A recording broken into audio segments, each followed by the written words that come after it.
Hello everyone, नमस्कार, जय जगन्नाथ। आज बनैबा गोटे ब्रेकफास्ट रेसिपी जोटा कि हूँ सरू चकुड़ी, जोटा कि आप नीर दोसा भी कहींपर। चाउल आ नड़िया जोटा बना जाए आउ केते सॉफ्ट होइछि आउ केते कौलिया होइछि देखंतु। बहुत ही पतला थाए एटा मु आलूर गोटे मसलादार माने कषा सहित सर्व करछि। एठी देखंतु चाउल को मु बतुरे नि जाइथली। गोटे कप चाउल और हाफ कप नड़िया ताको आमे गोटे कप पानी देइकरी पूरा गोटे भल स्मूथ गोटे बाटी दबा। पूरा प्लेन देखंतु पूरा चिकन करिकी बाटी देइछि, जमा भी खदड़ नहीं। सेथिरे आमे आउ गोटे कप पानी ऐड करबा, माने गोटे कप चाउल हाफ कप नड़िया आउ 2 कप पानी ऐड करबा। लूण देइकी सेतिकी ही पतला रहिबो, टिके एटा टिके पतला रहिबो। आणाटा मिसेइकी ताको आमे प्रस्तुत करवा दोसा। आउ एटा आपण बनैला बेले आपनकर गैस तो बहुत ही असना हो जिवो, कहिना एटा बहुत ही छिटका मारिबो ना। तो एटी देखंतु एमती मु जोटी भी माने गैप रह जाइछि न लागिछि मु सेठी बैटर को देइकी ताको ओटे शेप रो नै आसिली। आउ तापरे एटा आपे आपे उठी जिवो, जेहेतु एथिरे नड़िया थाए, नड़िया रे तेल अंश थाए ना, तो एटा तेल किछि दबा दरकार नै। एटी मु खाली टिके तावारे तेल ग्रीस कर देइथली प्रथमे। आउ नहले तेल आपन गोटे पिठा कला बेले तेल देले आउ को पिठारे भी दबा दरकार नहीं। आराम से उठी जिवो। देखंतु केते पतला होउछि आउ खाइबा पई तो बहुत ही बढ़िया लागिवो। हल्का हल्का स्वीट लागिवो, ता सहित आलूर ए कषाटा बहुत ही बढ़िया लागुथिला। केना पिठाटा टिके हल्का स्वीट अछि आउ मसलादार सब्जी।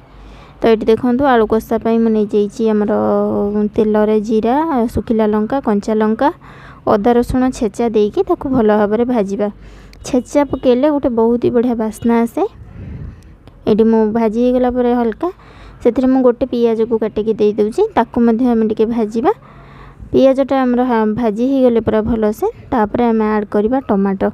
एठी मु टमाटो नैछि 2टी टमाटो बड़ साइज रो, जेहेतु माने टिके खट्टा लागिले तरकारीटा बहुत ही बढ़िया लागिवो। टिके हल्का खट्टा लागिवो, बेसी नुह।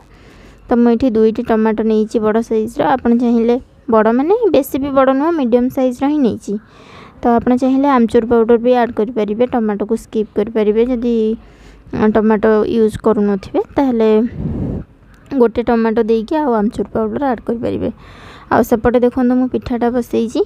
तो टिके एपटे पियाज भाजु भाजु पिठाटा टिके हल्का माने लाल हो गला। आउ आपन जदि सॉफ्ट करिया को चाहछन्ती ताहले बेसी कड़ा करिवेनी, नहले एटा क्रिस्पी हो जिवो।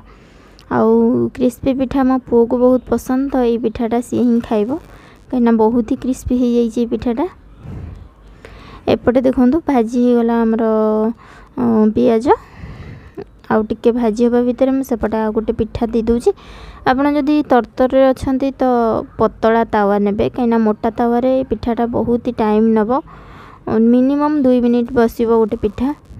तो एटी सेटा माने कुक हैला परे आपे आपे छाड़िबो, आपन को किछि भी परिश्रम करबा को पड़िबोनी। एटी हमर पियाज भाजी हो जाइतला, सेथिरे म ऐड कर देली 2टी टमाटर। टमाटर को छोट छोट काटी नै जाइतली, आपन चाहिले प्यूरी भी ऐड करि परिबे। एठी मु टमाटर भाजी होबा पर्यंत पूरा सॉफ्ट होबा पर्यंत मसला को कसिबी। एठी टमाटर दे सरछि, तो एथिरे म बे पाउडर मसला दे देबी। लूण दे देली स्वाद अनुसार। तापर हमर जहाँ थाए मसला डबारे हलदी, लंका गुंड, जीरा, धनिया सब को ऐड कर देबी। ए लंकाटा मु जो ऐड कली सेटा को मु सुखिला लंका को गुंड करिकी रखिछि, तो सेटा ही ऐड कली। एथिरे मु किछि भी कलर ऐड करूनी, माने हमर रेड चिली हे गला कि काश्मीरी रेड चिली हे गला, किछि भी ऐड करूनी। आपन देखंतु केते सुंदर कलर आसुची। आउ करिबी हेला परे आपन देखिबे केते सुंदर कलर आसीची। आपन छेचा मसला यूज करिवे आउ कंचा लंका यूज करिवे, बहुत ही बढ़िया बास्ना आसीबो। लंका जतबेले हमर मसला कसी ही गला, लंकाटा पूरा स्मैश हे गला मसला रे, आउ सेटा गोटे अलगा फ्लेवर आसिला कंचा लंकार, एते बढ़िया बास्ना फ्लेवर।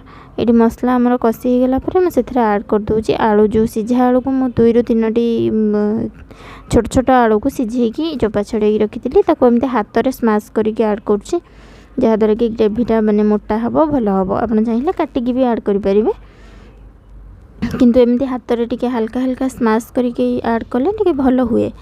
तो एठी आलू को मध्ये मसला सहित 2 मिनिट भल से एपट सेपट कर दबा। तापरे ऐड करबा एठी पानी। एठी मो गोटे ग्लास पानी ही देइछि, कहिना हमें बेसी ग्रेवी करबानी।